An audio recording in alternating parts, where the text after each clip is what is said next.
Well, hey there everyone, Kay here on my homestead. Welcome back to my channel. Today I'm going to be talking about one of my absolute favorite medicinal plants to grow. And you're probably not going to find that growing wild in your yard or your property. And that is comfrey. And there are 3 great reasons to grow comfrey, why you must be growing comfrey in your garden. So stay tuned.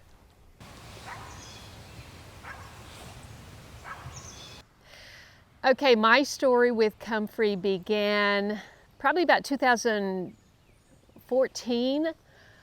My channel started in 2012, and I found old Alabama gardener channel, OAG, we called him affectionately, Charles Hancock.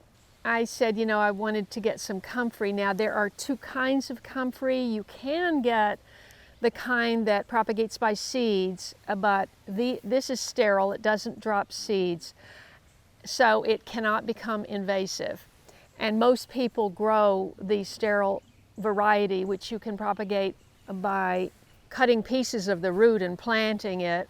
He sent me some plants, and that's how I started having comfrey in Late Bloomer Garden 1.0, which was my tiny California garden.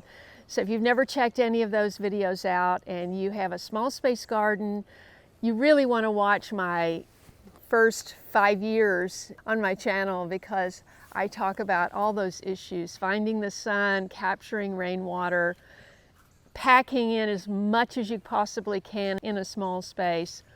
Now I have the absolute opposite problem. How do I fill it all up and take care of it?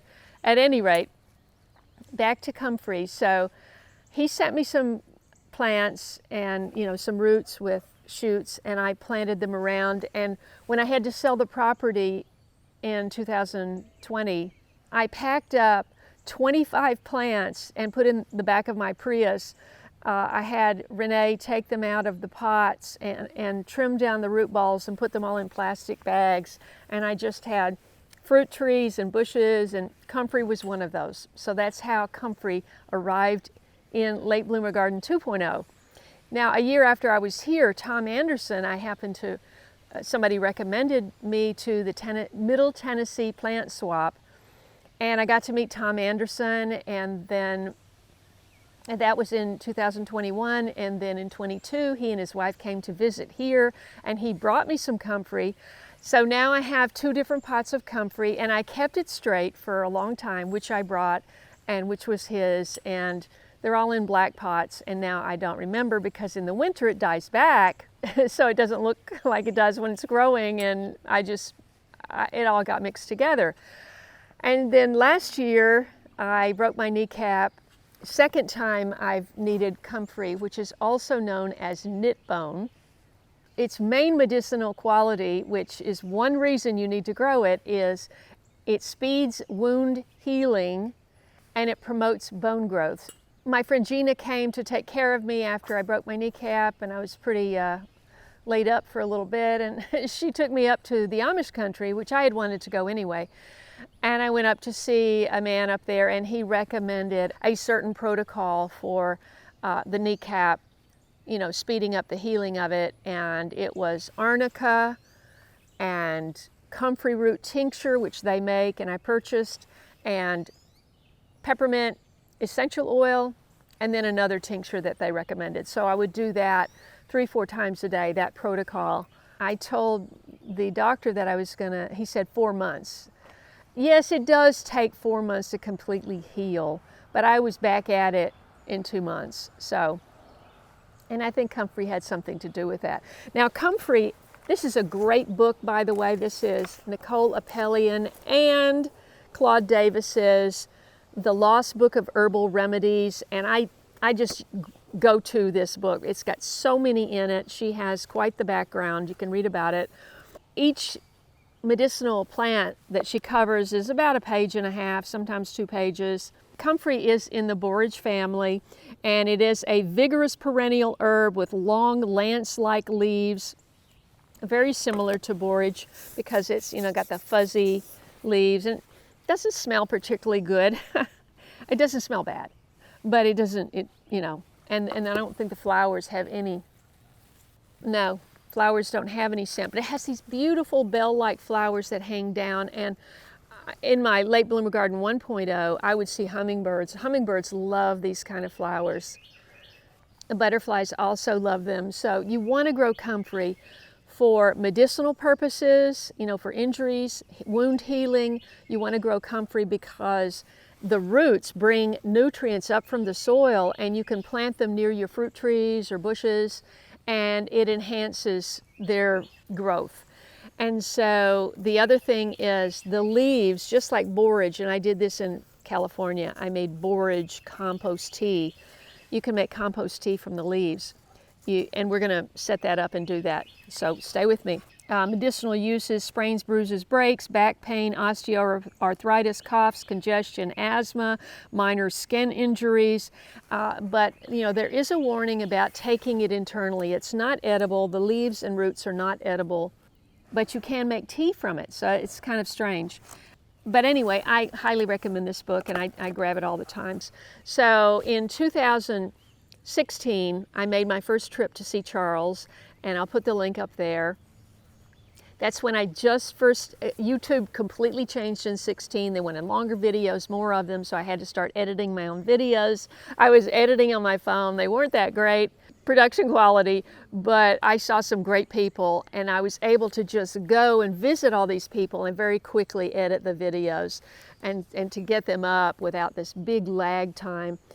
And then I took a big trip in 17 to Europe, and then as soon as I got back, I did, you know, because everybody's garden is in the summer, including mine. But I had a year-round garden in California, so I felt like I could still get content throughout the winter. And so I would go and see gardens in the summer when they were in full. And I did this whole trip to Europe. I've got all those videos, and then I came back and I did a whole Southeast tour, and I saw Charles again at the very end of that, and I did 3 videos. Very godly man, and we had some great conversations, and I highly encourage you to check out those videos up there. If you go to his channel, it still helps to support his wife and daughter, their family. So be sure, if you have any questions about gardening or preserving foods, you go to OAG and check out the channel, and they'll get that ad revenue. So the first time I really needed comfrey was when I got a comminuted fracture after getting knocked down on a ski slope Christmas Eve of 17. I had a little bit of comfrey growing, but I mean, it was winter. In a seasonal garden, you wouldn't have a single leaf in December, but I had a few leaves, not many, and I didn't understand at the time that tincture is made from the root. I made poultices. My friend Hazel in the neighborhood, she came over and took care of me. She brought me food. I couldn't do anything. I mean, I'm totally right-handed, and I did all my shooting and my editing and eating and everything with my right hand, so I had to kind of relearn all that. It took months. But I went to the homeopathic drugstore, and I was taking the internal sublingual little pellets that you put under your tongue. And also I ordered Dr. Christopher. That company has a comfrey salve. And I also made poultices out of the leaves, and that's really messy. You know, you grind these up in the blender, and then you strain it, and then you pack it on your shoulder, and then you got to wrap it in plastic. And you know, I had green drippy juice everywhere, but I did do that a few times. So that was my first experience using comfrey as medicine. Hi, BJ. Isn't it a pretty day? Yeah. Isn't it a pretty day? Is it a pretty day, Spot? Is it a pretty day?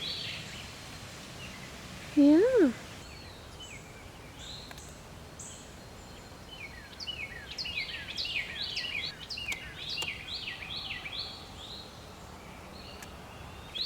Does it feel good? Does it feel good?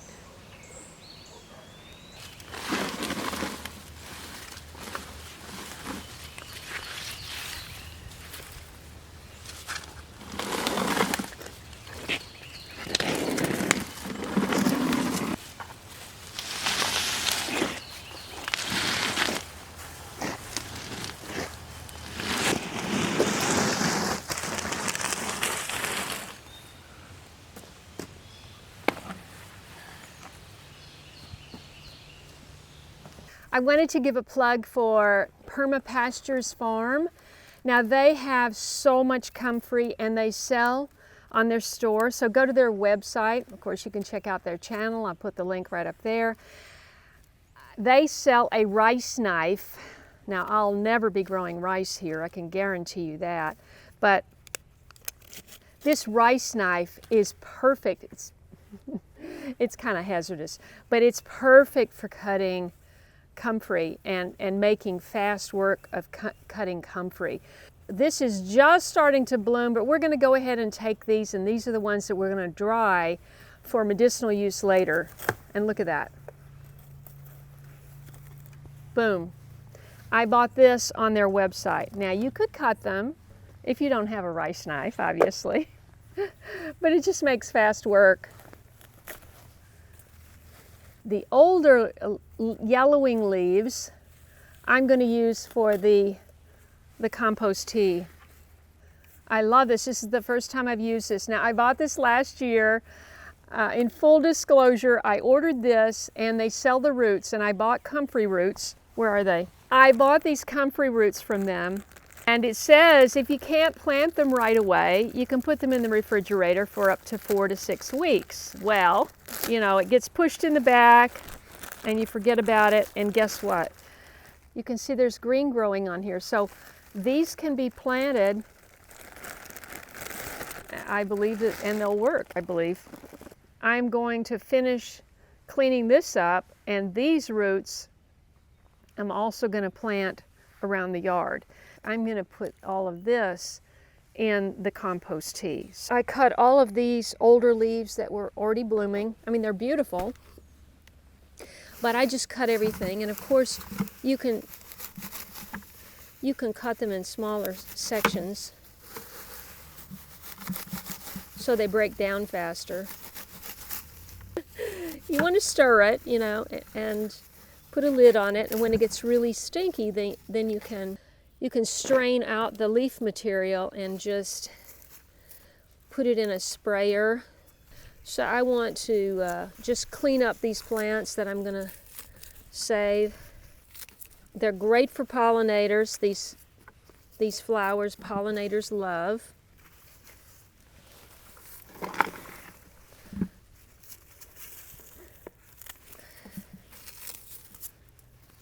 Okay, first of all, this looks a lot better.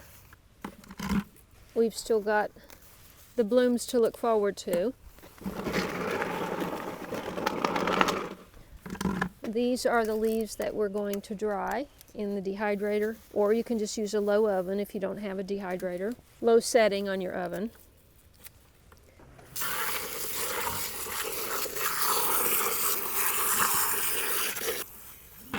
Just going to want to fill that up, and I've got a lid to go on the top of that. While that's filling up, we're going to go check out the comfrey I planted.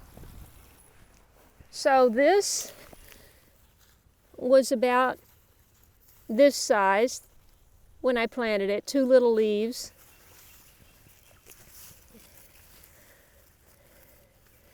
So it's grown about, it's quadrupled or larger.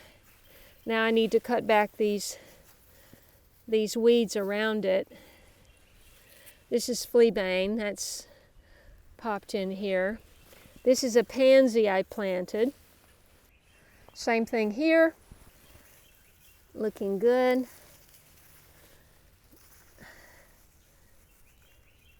Sometimes comfrey just gets these spots, and I just put them in the compost tea. Okay, let me give you a look at this section back here. I know. Oops.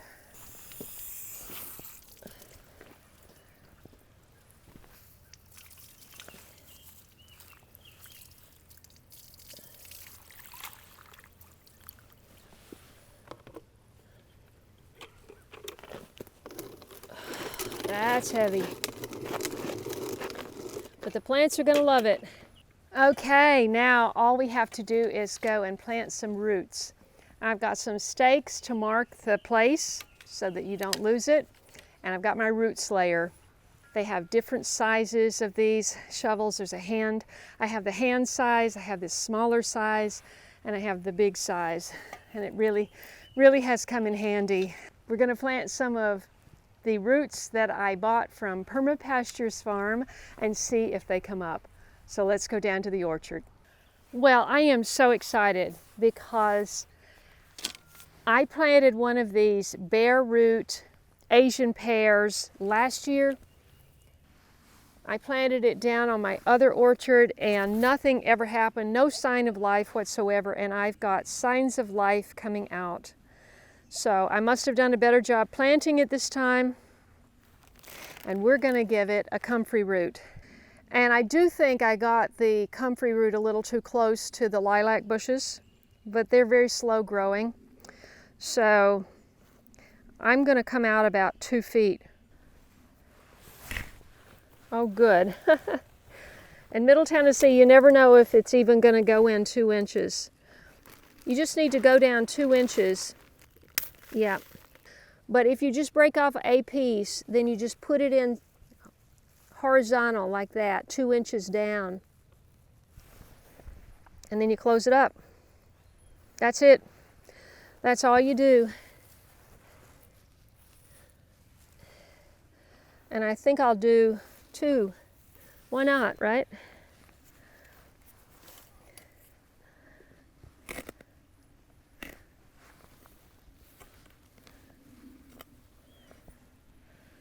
This is my reclaimed apple tree. Did the uphill side that way, you know, the water going through the soil can feed the plant better.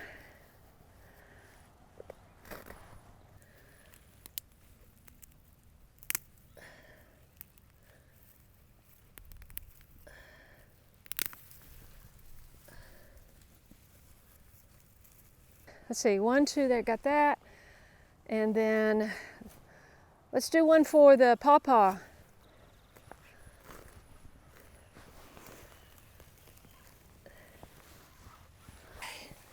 All right, last one over here. Ooh, that's hard. You need as little as a 2-inch piece. This is a little bit bigger piece and there's got some green growing out of it, so I'm going to keep it intact, give it a bigger hole. See, I've got a little bit of green coming out right there. So I'm just going to, I've got the root 2 inches down. I'm going to leave that coming out, just wedge that in there. Next time it rains, it'll all meld together. Okay, just wanted BJ to say hi. Say hi, BJ. BJ, say hi. Okay, good. Okay, now I can't touch my face until I wash my hands. Well, I hope you enjoyed this video. Now you know 3 ways to use comfrey medicinally for compost tea and how to benefit your plants. Please share this video with a friend. Subscribe if you haven't. You can find ways to support the channel underneath each video. I look forward to you being here the next time when we're going to make plantain salve. Don't miss it. I'll see you back here then. God bless. See you next time. One quick thing, if you put your comfrey in a pot and you put it in the hot sun, you better water that pot frequently because those big leaves need a lot of water to stay upright. You'll come out, you'll miss a couple of days and you'll come out and they will be like paper laying over the side. And that's when you can water it again and the new leaves will perk up. But the old leaves, you know, that's when they go into compost tea.